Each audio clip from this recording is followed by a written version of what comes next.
All right, we're going to look at an example with three functions. We're starting off with some nice simple functions. These are just going to be some polynomials. So the three functions are x squared, 2x squared, and x cubed. So you can see the graph here that kind of shows how they relate to each other. Between 0 and 1, sorry, I forgot to label this here, 2, 4. But between 0 and 1, the x cubed is actually the smallest of the three, right? Then you have x squared, and then you have 2x squared. But after x equals 1, then x cubed overtakes x squared, right? But it's still smaller than 2x squared. However, then after x equals 2, x cubed overtakes even 2x squared. So this is what is meant by growth being faster, right? It's like even if it starts at a lower value, it grows more quickly and eventually will overtake that function, okay? So this is an example where x cubed is growing faster than the other two.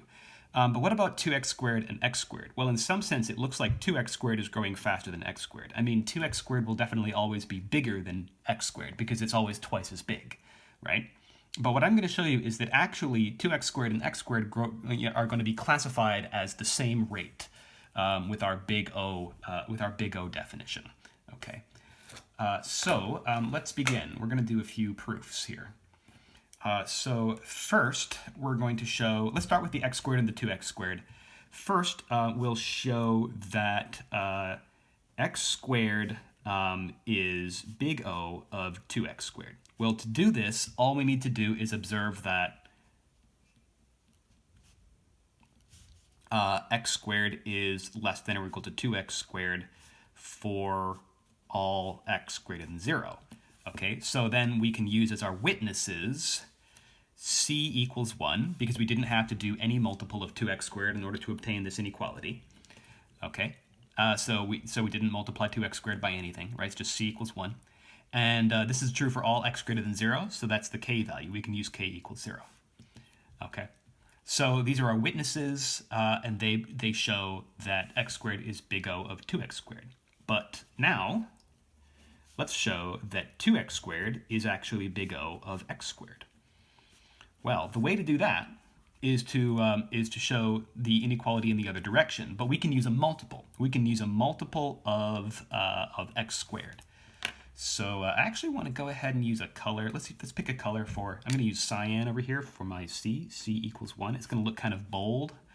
So the reason I want to do that is because this is like 1 times this. Let's make that look like a times. Here we go. 1 times 2x squared.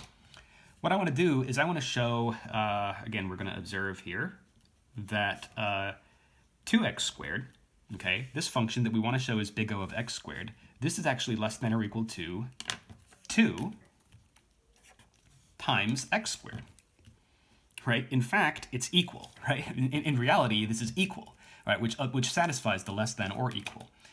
And that is, again, for all x greater than 0. So in this case, we're going to be using the c value 2. And again, we can use k equals 1, oh, sorry, 0 as our witnesses, or k equals 1, or whatever you want k to be, because it's true for all x that are positive. What this basically demonstrates is that this idea of big O means not that the value is less, right? Because the value of x squared is always less than that of 2x squared. But the growth of 2x squared is still less than or equal to the growth of x squared, right? Because it kind of has to do with this inequality is satisfied by not just the function, but really like a multiple of the function. So it's kind of like saying that its growth is proportional to another function, where proportional, like the constant of proportionality, is this capital C, right? So that's what that means. So what we've shown here is that x squared and 2x squared are big O of one another. And let's define a little term here. So when f of x is big O of g of x, and g of x is big O of f of x, if they're big O of each other, we say that f and g are of the same order. They're of the same order. So f of x and g of x are of the same order because they're big O of one another. Okay, that's essentially like saying that they grow at the same in the same way. They're both x squared, right? They're both quadratic growth in this case. So now let's talk about x cubed. What I want to do is now compare x squared and x cubed. Since we've kind of established that x squared and 2x squared are like similar to each other, they're of the same order, now let's just compare one of them to x cubed. I'm just going to do x squared and x cubed. So 3, we can definitely show that x squared is big O of x cubed. Okay, and we can prove that by observing again that x squared is going to be less than or equal to x cubed, not all the time, right? Because actually when x is less than 1, x cubed is the smaller function over here. But this is going to be true for all x greater than or equal to 1. So in this case, my c is 1 again, because I didn't need to do any multiple here. But my k value in this case has to be 1. It can't be 0. It has to be 1, or 1 or greater, I guess. But we can use k equals 1 as a witness here to show that, yes, x cubed will be bigger than x squared, eventually, right, after 1. But now, as our last example, let's show that x cubed is not big O of x squared. This proof might require a little more paper. So let's see. So to prove this, what we want to do is actually suppose that x cubed is big O of x squared, and then find a contradiction. So it's common to prove this by contradiction. So what we're going to do is suppose seeking contradiction that there exists a c and a k, real numbers, such that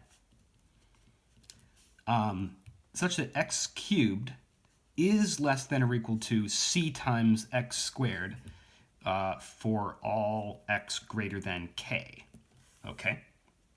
So we're supposing that x cubed is big O of x squared. Well, then what you can do is divide both sides of this inequality by x squared. Now, it's going to be valid to do that, and even if we were dividing by x, it would be valid to do this, because we can, because of the fact that this growth is something assumed for, we want to assume this for all x greater than k. That would include positive numbers, right? That's going to include some large positive numbers. So when doing this type of proof, it is valid to divide by x or divide by some power of x, even if it's like an odd power, because you can be guaranteed that there exists some x value that this is true for, which is positive, and so you're dividing by a positive number.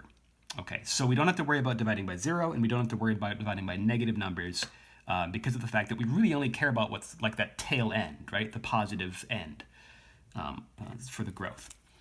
So I'm going to divide both sides by x squared and obtain the inequality x is less than or equal to c for all x greater than k.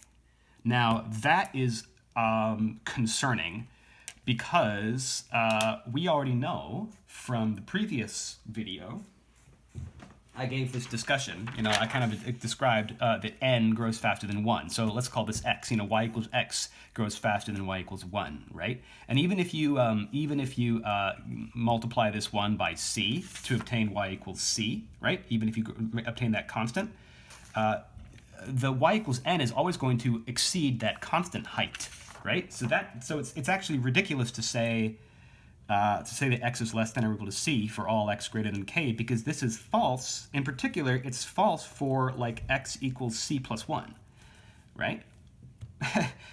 Which is, if that's bigger than k, or maybe c plus k, right? Something bigger than k that's going to be also bigger than c. So this is actually a contradiction. It's impossible for this to be true. And so that shows that x cubed is not big O of x squared. So there we go. So we have two functions here which are of the same order, x squared and 2x squared, and we have another function which is definitely of a larger order, as proven by this contradiction here.